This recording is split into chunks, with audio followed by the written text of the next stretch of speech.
தற்போது நெல்லை மாவட்டம் விஜயநாராயணத்தில் கணக்கு காட்டுவதற்காக தன்னியே இல்லாத தின ஊரணியை திறக்க வந்த சபாநாயகர் அப்பாவு மீது நடவடிக்கை எடுக்க வேண்டும் என பொதுமக்கள் போராட்டத்தில் ஈடுபட்டனர். இதுகுறித்து எமது செய்தியாளர் செல்வராஜ் நேரலையில் வழங்கக்கூடிய தகவல்களை கூடுதலாக நாம் கேட்கலாம்.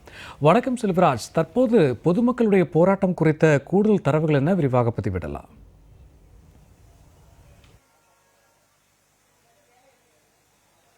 நிச்சயமாக சூர்யா, கடந்த 12ஆம் தேதி நெல்லை மாவட்டத்தில் மிக கனமழை என்பது பெய்தது.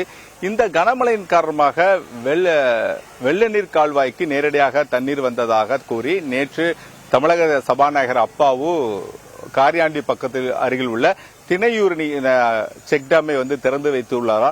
ஆனால் தற்போது வரை அந்த விவசாயத்திற்கு தேவையான தண்ணீர் என்பது அங்கு செல்லப்படவில்லை. குறிப்பாக அந்த பகுதியில் தண்ணீரே இல்லாமல் அவள் நேரடியாக போட்டோக்கு மட்டும் போஸ் கொடுத்துவிட்டு சென்றதாக கூறப்படுகிறது. இது தொடர்பாக நேரடியாக நெல்லை மாவட்ட ஆட்சித்தலைவரை சந்தித்து விவசாயிகள் தங்களுடைய மனுக்களை கொடுத்து தங்களுடைய போராட்டத்தில் ஈடுபட்டுக் கொண்டு வருகிறார்கள். அவற்றை கேட்போம்.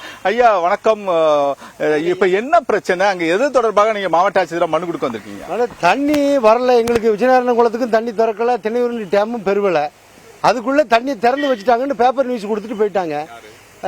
அப்பாவண்ணாச்சி அவங்க கூட உள்ள அரசியல்வாதிகள் பூரா ஒரு 10-15 வண்டியில திறந்து விட்டதாக தகவல் கொடுத்து இங்க பேப்பர்ல நியூஸ் வந்துட்டு அங்க தண்ணியே திறக்கல, தண்ணியே சேரல. அதாவது வெள்ள நீர் கால்வாயில ரொம்ப வந்ததே ரொம்ப குறைச்சலாதான் வந்திருக்கு தண்ணி.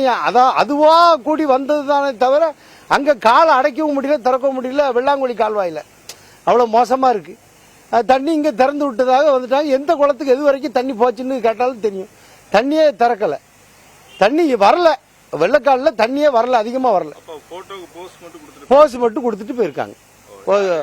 அப்பாவண்ண அவள் தண்ணியை திறந்ததாக அதாவது பத்திரிகைக்கு செய்தியை கொடுத்துட்டு இது விவசாயிகளை ஏமாற்றக்கூடிய சூழ்நிலை இல்லையா? அதனாலதானே கலெக்டர் ஆபீஸ்ல மனு கொடுத்துருக்கோம். இன்னைக்கு எங்களுக்கு தண்ணி வரலமா, தண்ணி அந்த டேம்ல இதுல பெருவல, அதுக்குள்ள தண்ணியை திறந்து வச்சுட்டாக போயிட்டாங்கன்ட்டு நாங்க இப்ப கலெக்டர் ஆபீஸ்ல மனு கொடுத்துட்டு நிக்கோம். யார் மேல? அவங்க அப்பா சபாநாயகர் மேல. நேரடியாக மற்றொரு விவசாயி நம்மிடம் காமராஜ் இருக்கு. ஐயா வணக்கம், எதற்காக மனு கொடுக்க வந்திருக்கீங்க? என்ன தொடர்பான உங்களோட புகாரியா? வணக்கம் மனாஜி, நான் விஜயநாராயண பெரியகுளம் விவசாயிகள் சங்கம் சார்பா நாங்க இன்னைக்கு மாவட்ட ஆட்சித்தலைவரை சந்திக்கிறோம். இந்த வானிலை ஆராய்ச்சி மையத்தினுடைய அறிவிப்பை தொடர்ந்து மாவட்ட ஆட்சித்தலைவருக்கு ஒரு மனு கொடுக்கிறோம். வெள்ள நீர் தாமிரபரணி ஆற்றில் அதிகப்படியான தண்ணீர் வருவதற்கான ஒரு வாய்ப்பு இருக்குன்னு இருக்காங்க. பல ஆயிரம் கோடி ரூபாய்களை செலவு பண்ணி வெள்ள நீர் வாய்க்கால் வறண்ட பூமியான நாங்குநேரி தாலுகா திசையன்விளை மற்றும் அங்க இருக்கக்கூடிய பகுதிகளுக்கு, சாத்தான்குளம் பகுதிகளுக்கு கொண்டு போவதற்காக வெட்டப்பட்டுள்ள கால்வாயில் போதிய அளவை தண்ணீர் திறப்பதற்கான ஒரு வாய்ப்பு இருக்கு. அந்த பகுதியும் செழிப்படைவதற்கான ஒரு நல்ல வாய்ப்பை கடவுள் தந்திருக்கிறாரு.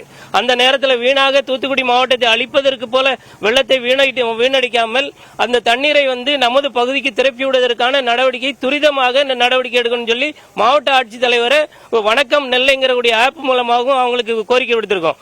அடுத்ததாக நேரடியாகவும் அவரை வலியுறுத்துறோம். ஆனா அந்த செக் டேம் வழியாக நமக்கு தண்ணீர் திறந்ததாகவும் திணையூரணி தடுப்பணையில் தண்ணீர் சேர்ந்து விட்டது போல ஒரு சீனை போட்டுட்டு நேற்று நம்முடைய தமிழக சபாநாயகர் அவர்கள் உட்பட நேரடியாக வந்திருந்து அந்த தண்ணீரை திறப்பது போல ஒரு பூவள்ளி போட்டுட்டு போயிட்டாங்க. ஆனா அதுல அந்த பூ அசைஞ்சு வெளியில போறதுக்கு கூட தண்ணி இல்ல.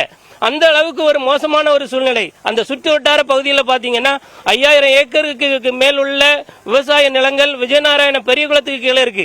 இன்னைக்கு பெரியகுளத்தை நீங்க போய் வெட்டி பாத்தீங்கன்னா வெறுங்குளமா இருக்கு, காஞ்சி போய் இருக்கக்கூடிய நிலவரம். அதுக்கு கீழே இருக்கக்கூடிய அழகுபுரம், கடையன்குளம், திசையன்விளை, சுவிசேஷபுரம், திசையன்விளை மற்றும் அதுல இருக்கக்கூடிய புதூர், சுப்பிரமணியபுரம், விஜயச்செம்பாடு போன்ற அனைத்து கிராமங்களுக்கும் மழை இல்லாமல் அனைத்து குளங்களும் வெறுங்குளங்களாக காட்சியளிக்கிறது. ஆனால் கடவுள் கொடுத்த தண்ணீரை வீணாக தாமிரபரணி ஆற்றில் தடுத்து நிறுத்தி, குறிப்பாக நேற்று அணை திறக்கப்பட்டது. அந்த அணையில இருந்து தற்போது இப்ப தண்ணீர் எதுவும் வெளியே போதா, இல்ல என்ன மாதிரியான விவசாயிகளை ஏமாற்றக்கூடிய சூழ்நிலையா இருக்கு? அது தொடர்பான தகவல் மட்டும். தண்ணீரே இல்லாத அணையை திறந்தால் தண்ணீர் எங்க போகும்? அதுதான் உள்ள சூழ்நிலை. தண்ணி வெளியில வரல, வந்தது போல ஒரு போட்டோ எடுத்துட்டு பூவை போட்டு போயிட்டாங்க. இன்னைக்கு பார்த்தா சபாநாயகர் உட்பட நம்முடைய அப்பாவு அண்ணாச்சி உட்பட எல்லாரும் தான் வந்திருந்தாங்க.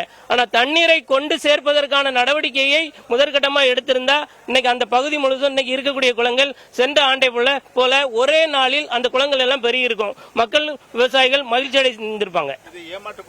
இன்னைக்கு உள்ள சூழ்நிலை அந்த இதுல எல்லா மக்களும் சேர்ந்து ஏமாற்றக்கூடிய சூழ்நிலையில இந்த இது மாதிரியான நடவடிக்கை எடுக்காதவங்க தடுத்து நிறுத்தின போதும் அவருங்க ஒரு விளம்பரத்திற்காக நேற்று அந்த செயல்பாட்டை செஞ்சுட்டு போயிருக்காங்க.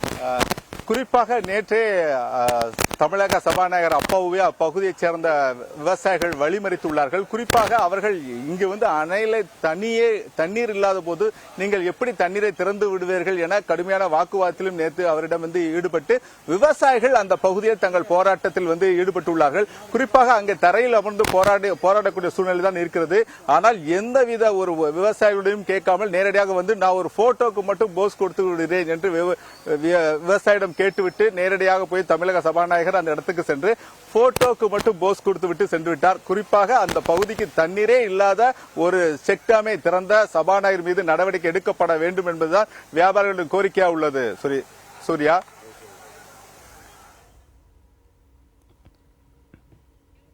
சபாநாயகர் மீது நடவடிக்கை எடுக்க கோரி பொதுமக்கள் மற்றும் விவசாயிகளுடைய போராட்டம் குறித்து நேரலையில் இருந்தமைக்கு நன்றி செல்வராஜ்.